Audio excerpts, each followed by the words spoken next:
Hi everyone, my name is Riva, and I'm a lot of things. I'm a reader, an author, a foodie, and on occasion, a TV binge watcher. But you wouldn't know any of those things by just looking at me.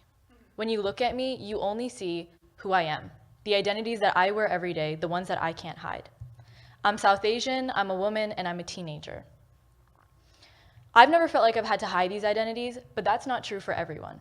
See, when my cousin was just 10 years old, we were at a sleepover and she looked at me and said, "I need to quit being Indian." I was just as confused as you are, naturally. So I was like, what do you mean by that? And she told me that when she brought her favorite Indian food to lunch or she oiled her hair to school, no one would sit next to her, and her friends were the first to avoid her. Out of the 200 kids in her grade, she could count the number of brown kids on one hand. There were 3, and she was the only girl. Now, in her eyes, concealing that part of her, her culture, it was the only way to belong. But making that decision from such a young age, that speaks volumes to the misrepresentation we have about minorities in the media today. Media representation is important to how kids build their perspectives on their own identities as well as that of others. Especially when we're young, so much of what we learn is based on what we consume.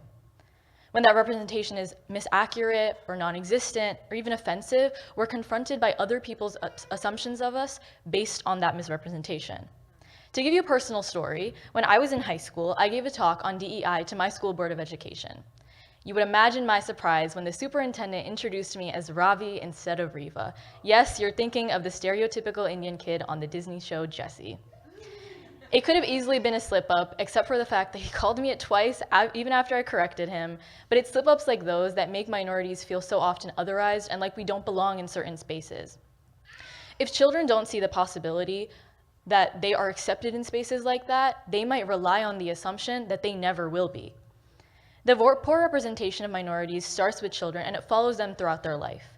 The stereotypes, biases, and negative mindsets that are associated with that misrepresentation follows them as well. As Chimamanda Adichie shares in her TED Talk, The Danger of a Single Story, the problem with stereotypes is not the fact that they're untrue, it's that they're incomplete. They make one story become the only story. After all, it's hard to be what we can't see. So then, how do we create whole stories rather than single stories? All of us are multidimensional. In this audience alone, I'm sure we've got artists, we've got mentors, entrepreneurs, parents. In this audience, we've also got diversity. We've got diversity in our races, our genders, features, families, sexualities. For me, I'm South Asian and a woman, but if you remember, I'm also a reader, an author, a foodie, and the occasional TV binge watcher. Those identities intersect to create my own unique story. That's intersectionality, and that's what we need in representation today. But of course, representation is not the end-all be-all. It should be intentional in the way we create it and the way we consume it.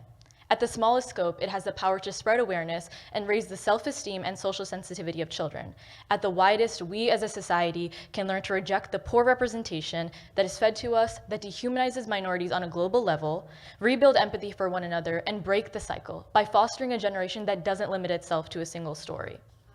In the spirit of writing whole stories, I actually wrote my own children's book under my business, Read the Room Children's Books, for kids like my cousin and ones who misunderstand them. So I wrote a book called Sipping in Saris about Indian culture, and I hope to write more about diverse cultures around the world. That's what I did. But what can you do? It doesn't have to be anything crazy, but just try and support authors who write stories about their own identities and experiences. Or take a step like mine and tell your own. You can be through social media or just talking to kids, because I'm sure people like my cousin would appreciate that. It's not just about seeing faces like yours or mine in books or on screen. It's about rejecting stereotypes and building a more inclusive world. We all have our own story. Let's make sure they're all heard. Thank you.